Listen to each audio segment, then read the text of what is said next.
Assalamualaikum warahmatullahi wabarakatuh. Okey, ini ialah review untuk filem ke-27 James Bond. Tajuknya ialah No Time to Die.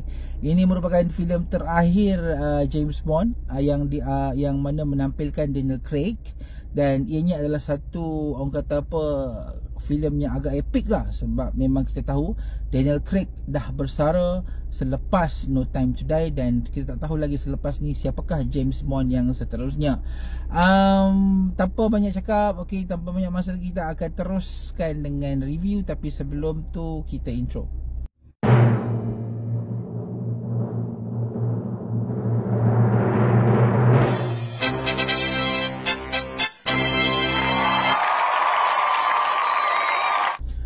Okey, No Time to Die mengisahkan tentang James Bond, kali ni berkesinambungan daripada filem Spectre.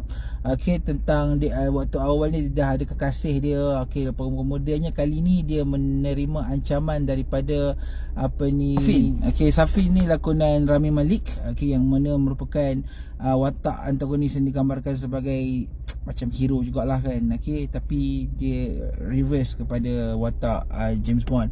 Dalam filem ni juga James Bond bercinta. Jarang kita tengok, tapi semenjak era Daniel Craig ni, percintaan itu lebih bagus lah. James Bond dia tak digambarkan macam terlalu Casanova and so on. So it's quite good.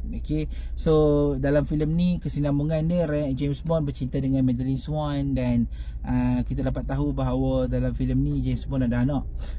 Tak apa, cerita dia agak panjang. Banyak lah plot-plot dia punya ni, dalam duration 2 jam 44 minit.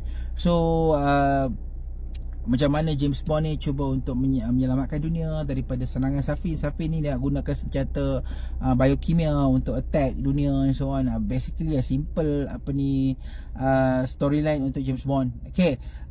Untuk filem ni, aku rasa ini adalah penutup yang sangat-sangat bagus dan sangat-sangat baik untuk filem James Bond. Dan aku rasa No Time to Die adalah sebuah filem yang boleh dikatakan padat dengan aksi.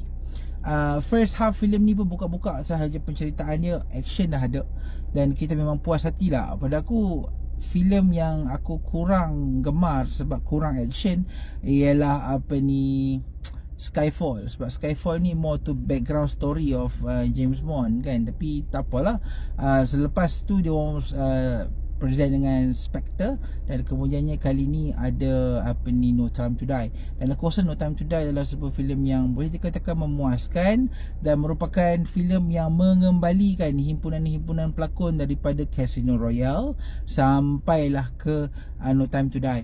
Dan dia ialah filem yang boleh dikatakan sebagai penutup lah, sebab kita tahu filem ni orang datang nak tonton sebab nak tengok macam mana watak James Bond lakonan Daniel Craig tamat. Macam mana cara dia bersara daripada dunia James Bond ni, adakah dengan cara dia pass the baton ataupun apa. Tapi rasanya orang dah tahu dah kot, sebab aku review filem ni agak lewat. So the way James Bond dipaskan dia punya baton agak menarik lah, sebab kita jarang tengok cara watak itu dipas. Sebab selalunya dalam filem-filem sebelum Daniel Craig, James Bond ni lebih bersifat stand alone. Filem dia walaupun ada sampai 20 lebih, setiap filem not connected to each other. Dia macam tak memikirkan tentang continuity. So bila sampai zaman Daniel Craig, start daripada Casino Royale 2006 sampai sekarang No Time to Die, filem dia berkesinambungan. So ini adalah first time filem James Bond berkesinambungan, dan pada aku it's a quite good storyline. Aku rasa meninggalkan No Time to Die ni menyebabkan aku rasa wow, time moves so fast. Sebab seingat-ingat aku, awalnya macam awal sangat ni Daniel Craig tinggalkan James Bond. Tapi sedar-sedar bila aku google balik, kita dah ada pelbagai James Bond, termasuk Casino Royale, Quantum of Solace, lepas tu kita ada Skyfall, lepas tu kita ada Spectre, lepas tu kita ada yang ni. So basically total 6 Daniel Craig's movie untuk James Bond. Okey, bercakap pasal filem ni, okey, dari segi action aku rasa filem ni sangat-sangat puas hati. Walaupun action dia lebih kepada realism lah. Kita tidak dipaparkan dengan action yang agak melampau. Okey, macam adegan awal-awal tu yang dekat mana, dekat Rome ke mana aku tak ingat. Okey, yang adegan tu pun sangat-sangat bagus, dan setiap action memang kita dipaparkan dengan action yang memang agak-agak lasak.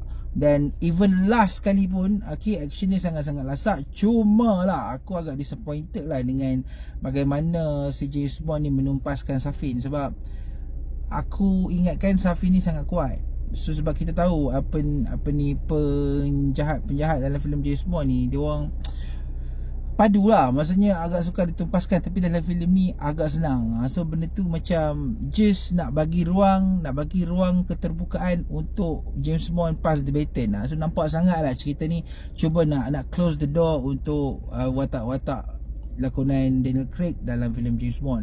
So benda tu macam agak pelik, agak rare. Tapi kita jarang lah nampak filem yang macam ni, sebab kita tahu in the end this is the last movie untuk James Bond. Dari segi penceritaan, filem ni agak panjang. 2 jam 44 minit tu memang sesuatu masa yang agak panjang lah untuk filem ni. Dengan tanpa lagunya kan. Kalau ada Bollywood ni memang ada lagu, tapi untuk filem ni the whole 2 hours and 44 minutes digunakan dengan baik. Sebab kita ada watak yang mati, watak yang datang balik, watak yang kita mengingatkan balik kepada 2006. So it's like assemble punya cast lah. Semua ada dalam 2 jam 44 minit tu. So aku rasa No Time to Die ni adalah sebuah filem yang kalau siapa layan secara direct ataupun marathon daripada Casino Royale, Quantum of Solace sampailah ke No Time to Die, aku rasa diorang akan puas hati. Sebab benda ni adalah penutup yang sangat-sangat baik untuk Daniel Craig. Walaupun kita macam nampak sangat lah filem ni tak feel sebagai James Bond yang seperti dulu. Sebab dulu kita tengok James Bond memang dia fokus untuk tawan penjahat tu. So dalam filem ni dia digambarkan sebagai dah retired. So benda tu kita tidak pernah nampak dalam filem-filem James Bond lain. Sebab kita tahu James Bond ni adalah James Bond yang mana dia bekerja sendirian, dia buat ikut suka dia. Tapi dalam filem ni James Bond dah retired. Ada pula satu lagi agent James Bond yang Nomi tu kan, 007 yang baru ni.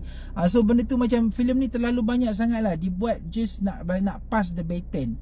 So aku rasa kalau kedua orang stop filem ni dekat filem Spectre pun aku rasa dah cukup kot. Tapi mungkin di just buat filem ni just untuk sayonara, untuk close the door secara properly untuk Daniel Craig. Dan aku rasa filem ni memang serve that. Memang dia buat dan sampai bila kita tonton filem ni kita mengenangkan balik the whole movie yang sebelum ni apa semua. Dan aku rasa benda tu adalah satu yang bagus untuk meraihkan era filem James Bond lakonan Daniel Craig.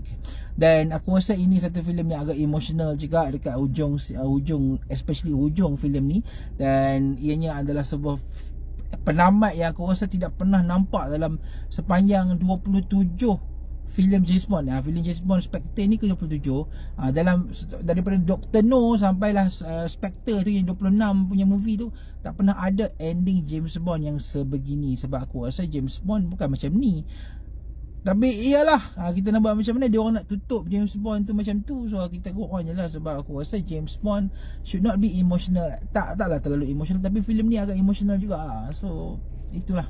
Okay, so aku bagi filem ni, sebab experience dia agak lain daripada filem-filem James Bond lain. So aku bagi filem ni 4.5 bintang. Ianya berjaya buatkan aku feel yang wow, James Bond zaman Daniel Craig ni agak bagus. Walaupun sebelum ni aku agak menyanjung James Bond zaman Pierce Brosnan, tapi aku rasa this one pun better. Okay, dan aku rasa aku dah buat marathon lah lepas ni. Okay, kita tengok filem-filem James Bond dari awal sampai akhir. Okay, so kita jumpa lagi di video akan datang. Terima kasih kerana menonton. Assalamualaikum.